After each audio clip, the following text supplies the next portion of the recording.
But on the same message, it's fine.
Revered Swami Swatmarandan Ji Maharaj, respected elders, sisters, and brothers, Om Namo Narayanaya.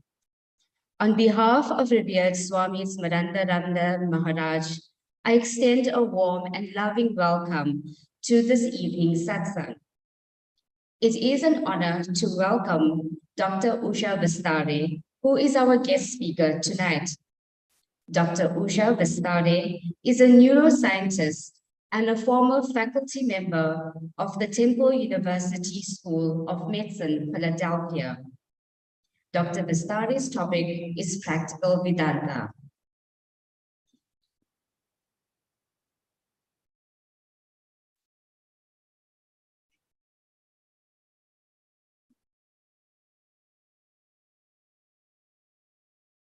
Om Sthapakaya cha dharmasya sarvadharmasvarupine avatara varishtaya Ramakrishnaya te namaha.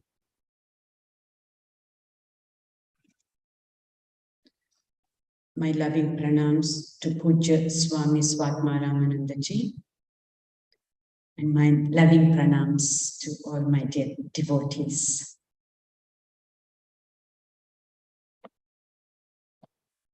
Let me try and see if I can start sharing the screen.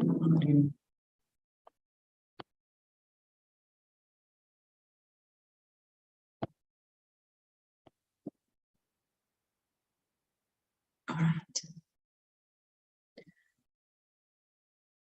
My role today is to give an introduction to the practical aspect of Vedantic message. It's just an introduction.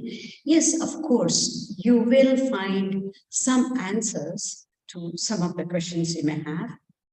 But my main role is to make you have even more questions at the end of the talk, because figuring out solutions and practicing and implementing some of the solutions that would be given is a lifelong process.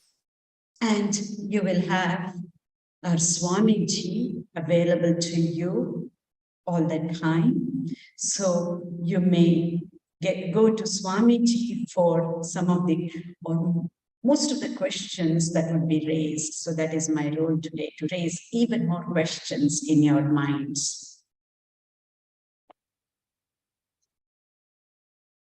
You know what my favorite phrase is? When you change the way you look at things, the things you look at will change. Okay? What do I mean by that?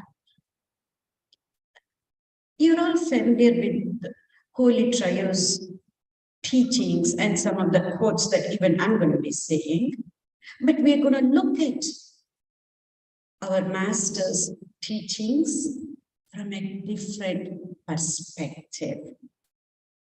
Let us see what I mean by that. And the flow for today's talk would be, of course, selected quotes of Holy Trio. I'll start off with that. And integration of the four yogas that's represented by the emblem of Ramakrishna Math and Mission's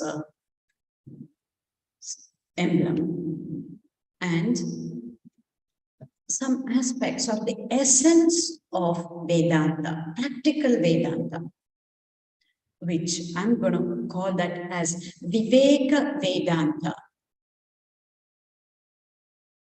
The simplest way of giving the Vedantic concepts by our own Swami Vivekananda. We're going to see what that is. And then, what is the need of a guru? Most of us are initiated devotees here. So, what is the need of a guru? I definitely will raise more questions in your mind because of this. Many a times, we don't even know we have gotten a guru. We are so blessed. We already have a guru. It is time to figure out the need of a guru and how to implement some of the practical Vedantic precepts that we're going to see today. So this is going to be the flow for the next 40 minutes or so. So let's start by some of the quotes by the Holy Trio. Very first quote by our master. He says, so long as God seems to be outside and far away, there is ignorance. But when God is realized within, that is true knowledge. And this true knowledge leads to unity, but the ignorance that God is somewhere up there in the clouds or somewhere far away or just in the image may lead to diversity. And he says the last quote for today is, when the goal of spiritual life is reached, there remains only compassion in the heart. Beautiful, beautiful message. And this in a funny manner, our 13th president of the order, Swami Ranganathananda ji, he says in some of his lectures, what is the compassion in the heart? When we are left with that, that is where you can convert a mother-in-law into a mother-in-love. He goes on to say, everybody, each one of us, whether male or a female, doesn't matter. Each one of us has that mother-in-law, quote unquote, mother-in-law trait or quality or character within each one of us. We may not know. So that mother-in-law trait will be converted to a mother-in-love. And let's look into Holy Mother's quotes. This is the last message that Holy Mother has given all of us. In Sanskrit, we call this as Parama Charama Sandesha, message of the highest order. And the last message she has given us, which is, if you want peace, do not find fault with the others. Rather, see your own faults and learn to make the world your own. And no one is a stranger, my child. And the whole world is your own, she says. And she goes on to say, we suffer as a result of our own actions. And it's very unfair to blame anybody else for it. And Swami Vivekananda's quotes, manifest the divinity within you. And he goes on to say it's very important that you cannot believe in God until you believe in yourself. So let's keep these quotes in our mind as we listen to the rest of the talk. So the next aspect is integration of the 4 yogas. We are very familiar with this. I don't need to go into the detail. The emblem of Ramakrishna Math and Mission order represents these integration of the 4 yogas, the lotus representing the Bhakti Yoga, the wavy waters representing our actions, the Karma Yoga, the coiled serpent, that of Raja Yoga, and the rising sun of Jnana Yoga. We are very familiar with this. we're going to see how differently can we look at this integration of yogas. Not only are we going to look at one other way, but two other ways. Let us see what it is. We may not have thought about this, but bhakti yoga or bhakti, love, represents the foundation that is common for everything, for any yoga for that matter. That bhakti or love has to be the foundation, or that is the common denomination factor. That bhakti, though, many a times is kind of mixed up. It may not be as pure a bhakti. So the whole idea is again to purify this bhakti. So the next level of foundation would be Raja Yoga. And the two pillars would be Karma Yoga and Jnana Yoga. And again, the roof, as you probably see what is coming up, right? It's a different way of representing the integration of four yogas. The roof would be when jnana gets mixed with bhakti, and as we do karma yoga, as the mind gets purified, the chitta gets purified, as the wavy waters become still and clear, then it becomes jnana mishrita bhakti. We start off with bhakti, which might be of the emotional type. But as we go along, this bhakti gets mixed up with the right knowledge, samyak jnana, or the jnanam itself, so that it becomes jnana mishrita bhakti. And when we keep at it, like doing more and more of karma yoga and training our mind through Raja Yoga, this jnana mishrita bhakti ultimately results in ahaituka priti. The tip that you see there is ahaituka priti. At this level, there is no distinction between any of the yogas. All the four yogas get amalgamated and then comes out as pure, unconditional love, or ahaituka priti, as our master says that. So the integration of yoga, as you can see on your right hand side, the emblem of our order, and on the left hand side, a different way of graphical representation, if you may, of the four integration of yogas. Let's see, can we look at this integration of yogas in a different way now? Again, bhakti yoga, which is nothing but love for God. We are all like kids. That emotional love or bhakti, which is still of the emotional type, is how we all start off having love for God. Just like with kids, they're afraid of certain unknown things, right? They cannot see God. And they think God is somewhere up there.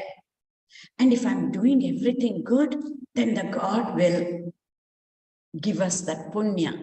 If we do something wrong, that is where he's going to punish us. So we are afraid of God. Not just kids when they're young. As we grow older, if we cannot understand, if we do not understand the right concept of bhakti and jnana, that fear of God remains. We're still going to be kids, even though we might be old chronologically. So that fear of God should go away, resulting in just love of God. Because another reason we need to understand is if there is fear of God, then there will definitely be fear of people too. And whenever we are afraid, we know what kids do. They do something wrong and they want to hide that, their mistake. So they start lying to the parents or teachers. Many a times we may not think about it. As adults, if we are afraid of God, if we are afraid of anybody older, without our knowledge, in trying to cover up our mistakes, we might be lying to ourselves too. Just to keep this in the back of your mind. So the next is Raja Yoga, which is mind training and not controlling the mind. Controlling the mind, we use a lot of willpower or only willpower. But when that willpower, of course, that is the way to start off. But with the right knowledge, the discerning power or the right discrimination knowledge, we will start using the knowledge to be able to train our minds, not just control with just willpower. So much so it results in mastery of mind. Karma Yoga, very simply put, Swami Vivekananda says, work and worship, work as worship, and work is worship. What does he mean by that? Whatever we do, we compartmentalize. Our activities of ashram is different. When we go out, whatever we do is very different. We compartmentalize.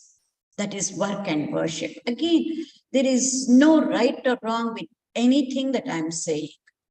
How we can keep evolving, whether it is at the Bhakti Yoga level or the Karma Yoga or the Raja Yoga level, is the awareness that I'm trying to bring forth. So once we understand, we come to ashram and then we hear Swamiji's message and then say, oh, we need to do work as worship. So we do any type of work, try to do with a lot more Shraddha and a lot more Bhakti, which is Bhakti is nothing but love for the work that we do. And we start doing work as worship. We keep understanding this, and then work itself becomes worship. That is where work is worship. This is where Sister Nivedita's saying comes to my mind, what she says about Swami Vivekananda. She says, there is no difference between secular and sacred work in Swamiji, she says. In the same way, whatever we do, that can be worship. In other words, in a scientific way of looking at it, I keep saying, just do whatever has to be done, right? Just do it. Or in scriptural way, if we have to say, any work that we do, if we offer it to God first, then it becomes Ishvara Arpana Buddhi. Then any work that we do, work is nothing but just karma is meaning of any work here in this context. So any karma that we do, any work that we do becomes karma yoga when we have this attitude. The last is jnana yoga. First thing that comes to our mind, the word mahavakyas. We have heard the term. What is either the meaning or what does Mahavakya stand for? If you ask, that short, terse statements, Mahavakya, represents the relationship between us and God, very simply put. And one of the common Mahavakyas, I'm sure you would have heard from Swamiji, that thou art, right? I am that. Only thing I want to just say or add here is, when you remember that Mahavakya, I am that thou art, the very next moment you have to remember you are that also. That means everybody is also that. and especially the difficult person in your life. It's not just that we have God inside us or we are God. Everybody else is also that. Just if I say that, that is enough. As I said, I want, my role is to raise more questions so you can come to Swamiji for deeper answers as we go along. So again, Swami Ranganathanandaji says, one of the greatest contributions of Swami Vivekananda in this modern age is his emphasis on the practical nature of Vedanta. So this practical nature of Vedanta, it used to be called as Neo-Vedantism. I don't hear that term as often these days, but I would like to use the term Viveka Vedanta because Swami Vivekananda has made it so simple, and he has given this as a simple formula for us. So I would like to term this as Viveka Vedanta. What does that represent? First thing is about self-knowledge. Understanding ourselves as to who am I? Or what am I? That is self-knowledge. And the second is to understand the purpose of life.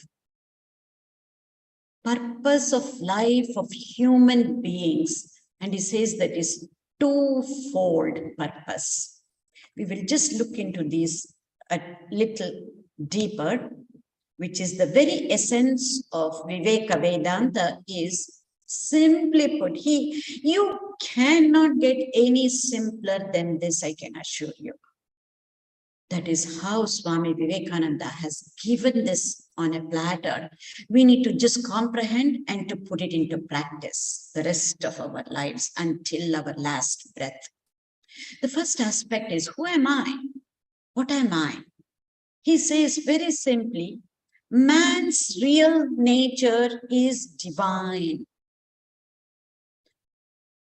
which is nothing but we are all spiritual beings and we are going through a human experience. The more and more we can manifest that spirituality within us is what it means is man's real nature is divine. So we will be able to manifest this divine nature that is already within us. Second thing is the aim of human life is to realize this divine nature. Very simple.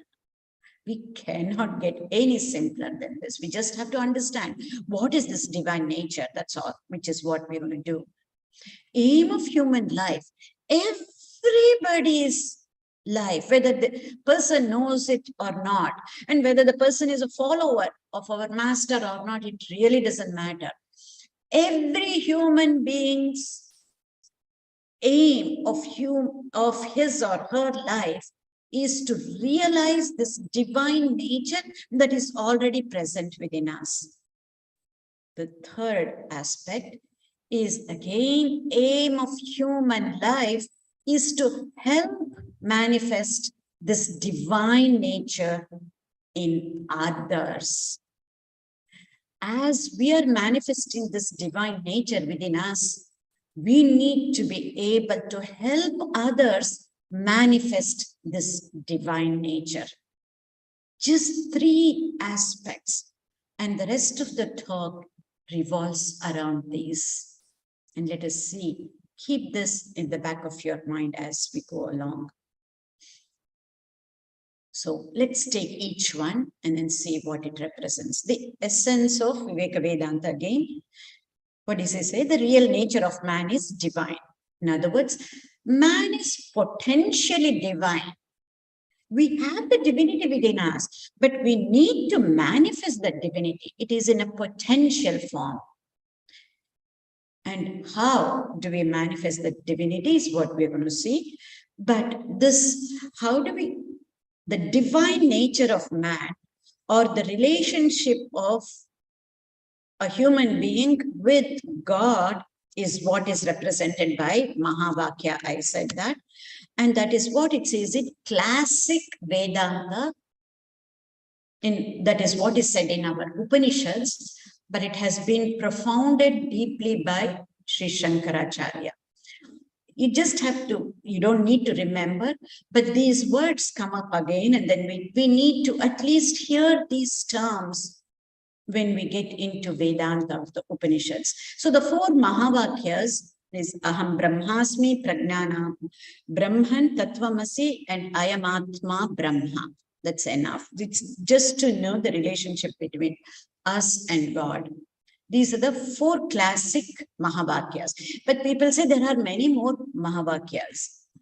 But the classic top four are these. And now I add two more Mahavakyas, especially for us as initiated devotees. These two next Mahavakyas are very important for us.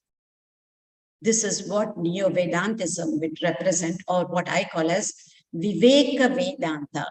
Again, keep the purpose of life in mind when I bring about these two Mahavakyas, which you already know, but I'm giving the term as Mahavakya, that is all.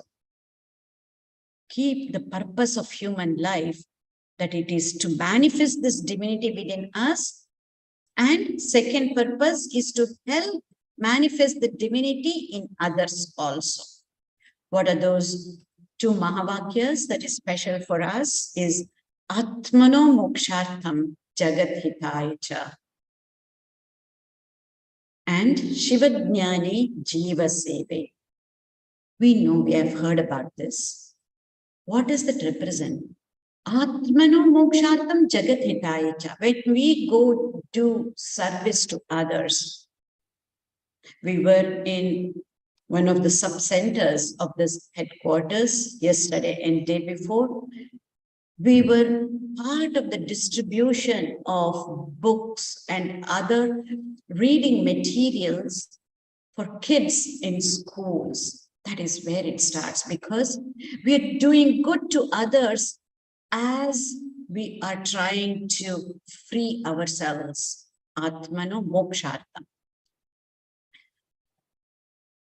Just giving out books, would that be enough? Let us see what is the purpose of our life. We need to manifest the divinity in others. Yes, the second aspect, the second Mahavakya, Shivajnani Jiva Seve comes into picture. We are seeing God in those little kids, and then yes, we are serving them. Absolutely right. But let's go a step deeper and see. Just making them a little bit more comfortable is not going to be enough. We also have to help them manifest the divinity within them. Keep this in the back of your mind and see what is it and how is it. Can you expand the service work that you are doing to be able to manifest this divinity, help manifest the divinity in the people that you serve? I'm sure you would be doing this already, but keep thinking deeper and go to Swamiji and see what else can we do. That is the idea, to again raise more questions in your minds.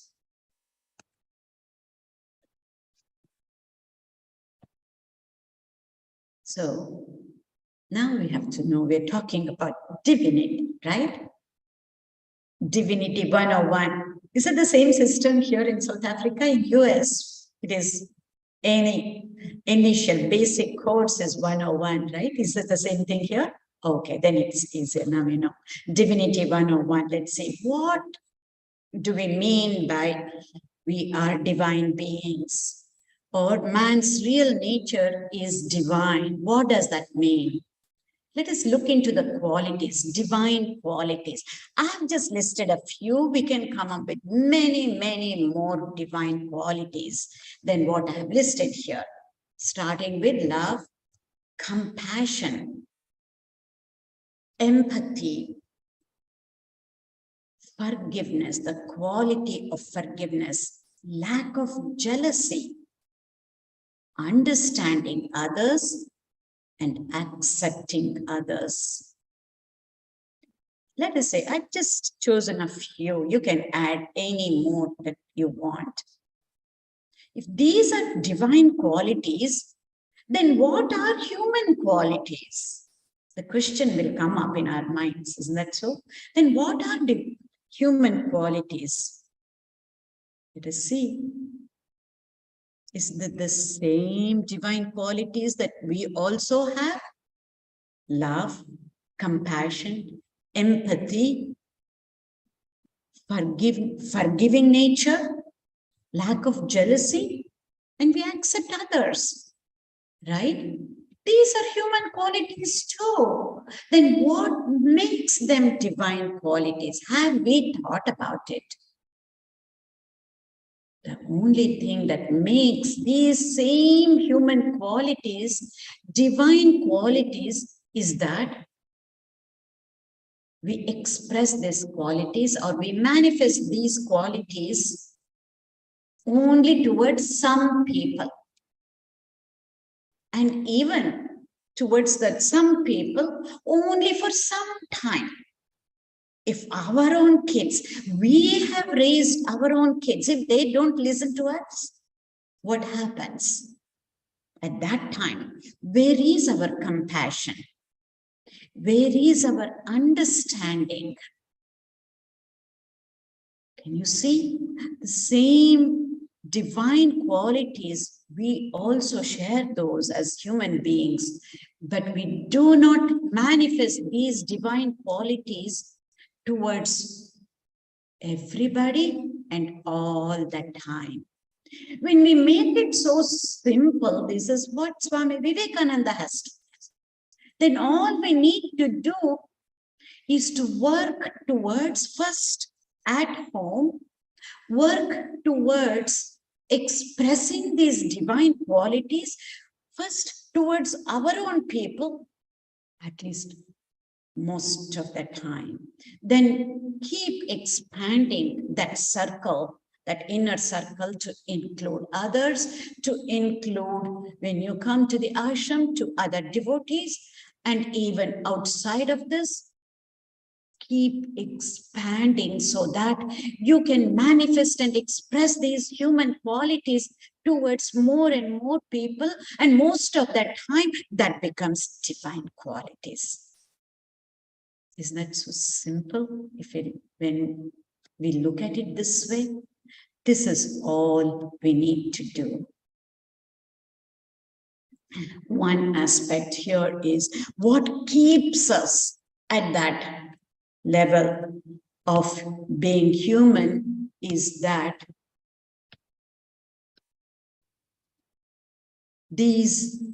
some of these qualities like forgiveness, lack of jealousy, this jealousy we don't realize is one of the qualities somehow or other sneaks in and it binds us.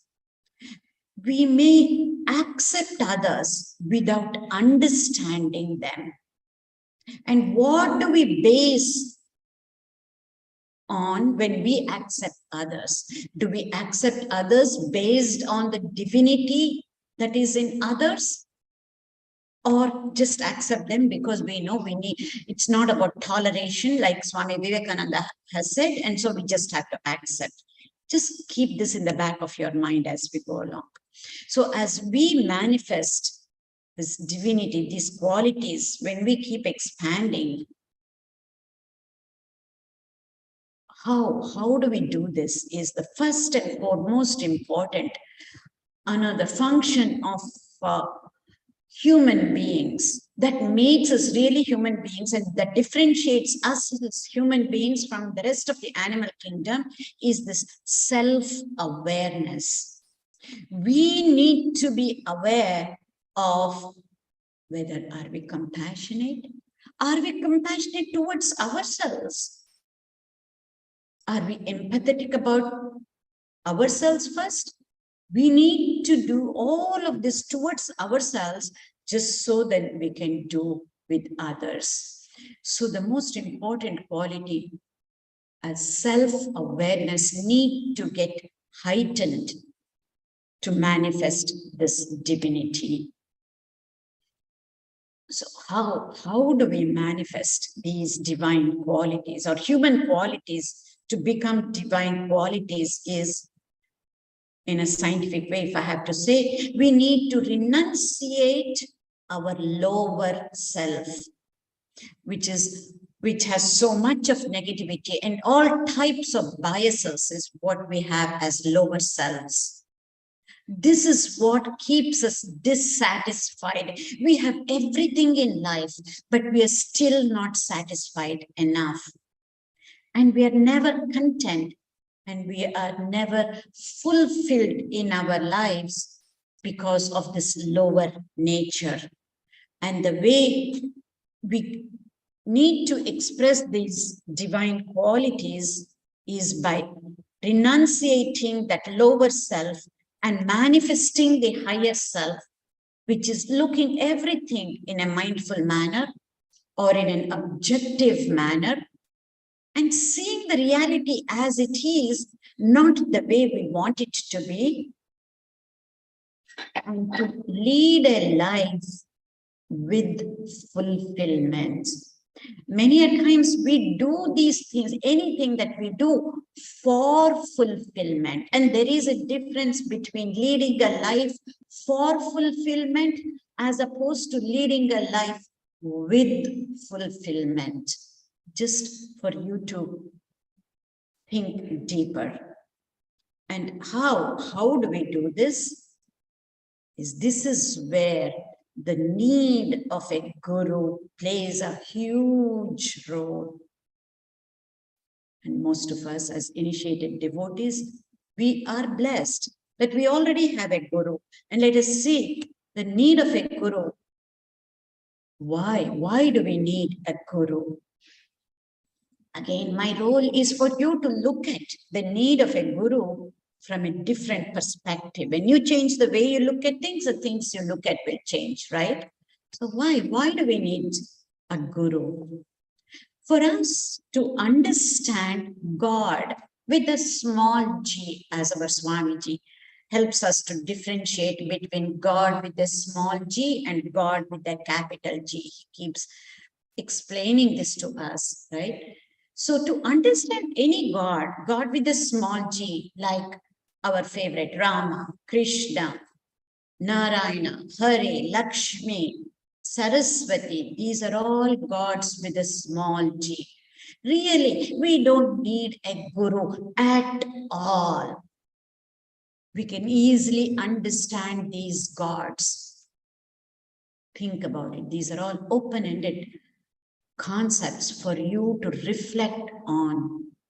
However, for us to understand God with a capital G, which means this is the ultimate Vedantic message, that God with a capital G, as we know, the Sanskrit term is Nirakara Nirguna. You have also heard these terms, which is formless and attributeless Brahman. Without a guru, it is impossible to understand God with a capital G. This is the real reason why we need a guru. And when we have a guru, of course, it may not be the beginning stage. Right away, we won't understand all of this. But from now on, start thinking about it and start asking our Swamiji the questions or his discourses to be geared towards this, for you all to really understand God with a capital G, because this is the role of a guru, to make us move from small g God to capital G God.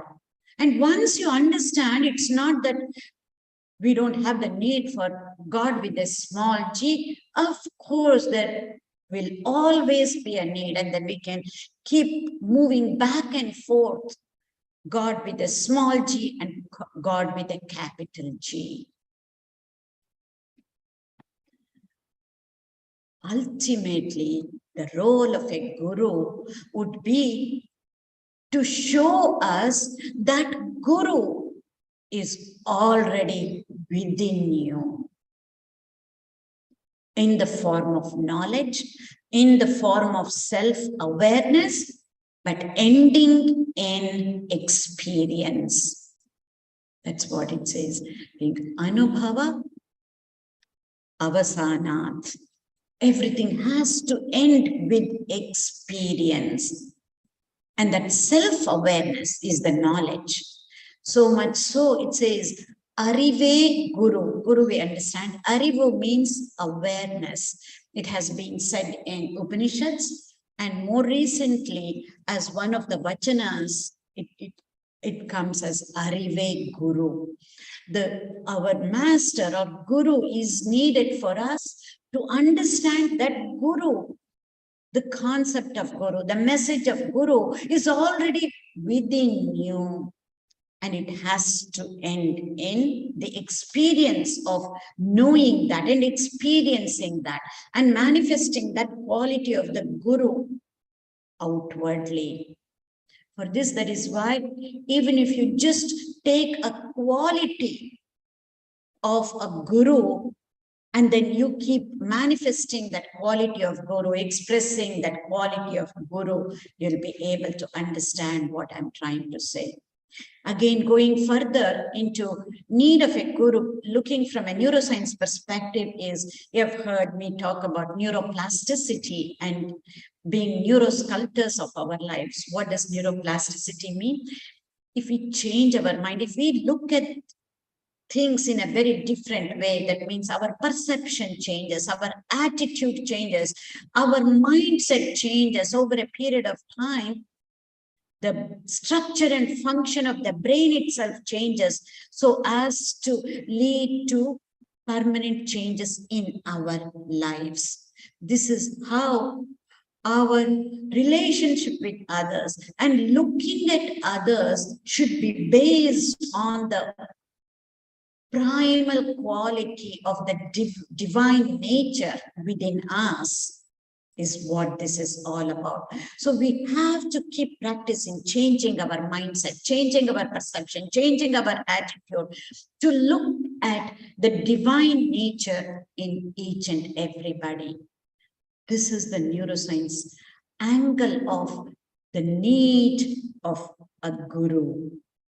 This is where another phrase I keep saying, what does that neuroplasticity represent to make long-lasting changes in our brain for this to happen? Just thinking positively is not going to be enough. They have to be followed by positive feelings, but even more importantly, has to result in positive actions. Again, a different way of saying, just thinking about our guru or God in a positive way, in that emotional bhakti way, is not going to be enough. And have feelings about our guru and God in an emotional way, that is the beginning, very important, is not going to be enough. It has to result in the experience or the quality that we choose. Just one quality of our guru or any God that you can choose, and to start practicing that is how it will end up in experience. So again, when we do this, when we start taking one quality of a guru and then start manifesting that quality or practicing that quality of our guru in our day-to-day lives, that first I talked about that emotional bhakti or the emotional love towards our master or our God later on leads to intellectual conviction. All these, what I'm sharing with you, you need to comprehend beyond any doubt. That is why I said it's only to raise more questions so that you can go back to Swamiji and go deeper into this so that it becomes an intellectual conviction. And that is what leads to an emotional strength. And those emotions or feelings are the fuel for our actions. Extremely important, those feelings, But that has to be backed by intellectual conviction. Otherwise, it just remains as emotional love. So how do we do this? Again, taking the neuroscience concept is by becoming neurosculptors of our lives, by just chipping away certain things. I already talked about renunciation of the lower self. So we just need to get rid of negative and afflictive human qualities like our anger, comparing with others, jealousy, hatred, having thoughts of taking revenge, or being greedy, being superstitious, and being anxious. These are all afflictive human qualities that is preventing us to manifest this divine nature that is already within us. So just like a sculptor chips away all the unwanted things and comes up with a beautiful sculpture, we need to chip away all these afflictive emotions and feelings and qualities, because these are all human qualities, nothing about right or wrong. We don't need to be feeling bad. This is how it is for each and everybody. And as we keep evolving as human beings, we chip away these afflictive human qualities. So as the divine qualities will manifest itself. We don't need to do anything extra. That is why it says true mastery over the mind. This cannot happen by just controlling our mind with just willpower. It has to be along with the right knowledge, with the discerning power. When we do that, true mastery of mind is by dropping something, not by adding something new. Just like a sculptor chips away, we need to chip away, drop away these human qualities, afflictive qualities, then the true divine qualities will automatically, organically emerge.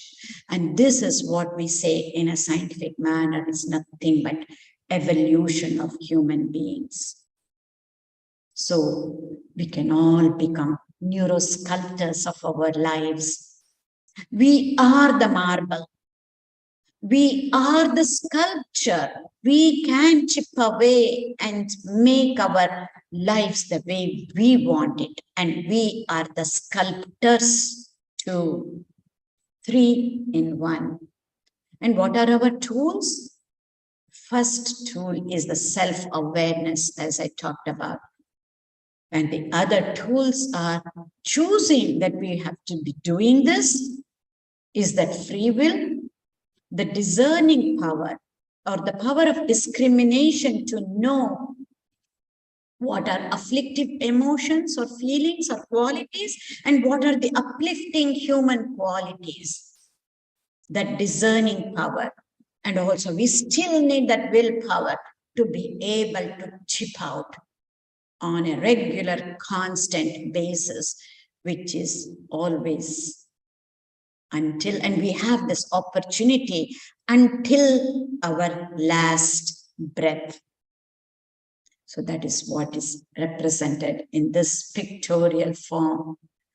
We are the masters of our lives. We need to sculpt out using the tools that are already within us. So to conclude, we talked about practical Vedanta or coined the term, using the term Viveka Vedanta, three-pronged approach, that man's real nature is divine. Aim of human life is to realize this divine nature, and aim of human life, whether we know it or not, is to help manifest this divinity in others too. So I'm just going to repeat the quotes of Holy Trio before I conclude, which is, so long as God seems to be outside and far away, there is ignorance. But when God is realized as form of manifesting the divine qualities, and as long as these divine qualities are realized within, that is true knowledge.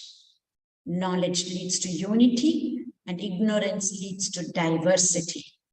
And when the goal of spiritual life is reached, there remains only compassion in the heart, which our master calls this as ahaitukka priti. And Swami Vivekananda is saying, manifest the divinity within you. And you cannot believe in God until you believe in yourself. Extremely important to believe in yourself by being you. What is that? Being you is that divine nature of ours, the innate potential. Divine nature is the real you, real me, the real us. So believe in yourself so that you can believe in God. And Holy Mother's quote, if you want peace, do not find fault with others, rather see your own faults. But there is another aspect for this message. Many a times we only hold on to the first aspect, don't find fault with others. And we even get confused. Oh, I cannot find fault with others, then how am I going to raise the kids? I cannot find fault with others, then how am I going to teach my students without finding faults? Sometimes we do get confused. It's all about not finding faults. How do we find those faults, and how do we show those faults in a loving, kind, compassionate manner with others? That is what it is about. But even more importantly, learn to make the world your own. No one is a stranger, my child, and the whole world is your own. And she goes on to say, we suffer as a result of our own actions, and it's unfair to blame anybody for it. Here again, I'm going to bring the neuroscience perspective, which I learned again from the 13th president of Ramakrishna Order, Swami Ranganathananda ji, in his book, Man the Unknown, which was kind of, I have to do some research and figure out, because he quotes this statement, which I'm going to say in a moment. As a prelude, Alexis Carrel, he was a surgeon, a French surgeon who got Nobel Prize in the field of medicine. He was contemporary of Swami Ranganathananda ji. He had written the book called Man the Unknown. Man the Known. And Swami Ranganathananda ji's book is Man the Unknown. And in that book, he quotes this so profound, is this, and it talks about this message of Holy Mother, which says, we suffer as a result of our own actions. And that is, God may forgive your sins. God may forgive your actions, but not your brain for your thoughts. Very profound. And so hopeful, because we have the cerebral capacity, we have the capability to change those thoughts to the way we want by neurosculpting all the afflictive thoughts and emotions and feelings, so that we don't need to wait for God to forgive our actions or we don't even want to use the word sins. But all those afflictive emotions and feelings, we have the capacity to do so by being neurosculptors of our lives through the process of neuroplasticity. So again, conclude the simplest Viveka Vedanta message, three-pronged approach. Man's real nature is divine. The aim of human life is to realize this divine nature. And the aim of human life is also to help manifest this divine nature in others. This is nothing but Viveka Vedanta, which is practical Vedanta. I know it was quite intense. I'm going to end with the last slide, and I'm sure it will bring a smile on your faces, which is an ode that I've written to all our Guru. We all have a common Guru. An ode to our Guru. Our Guru's medicine for all problems of humans is love and harmony.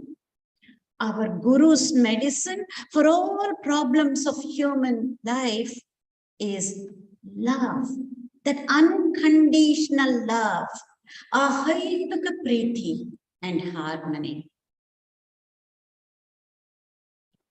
A skeptic asked our Guru, what if it doesn't work? And our Guru smiled and answered in a gentle, peaceful, kind, compassionate, and loving manner, his usual self. And he says, increase the dosage. Thank you.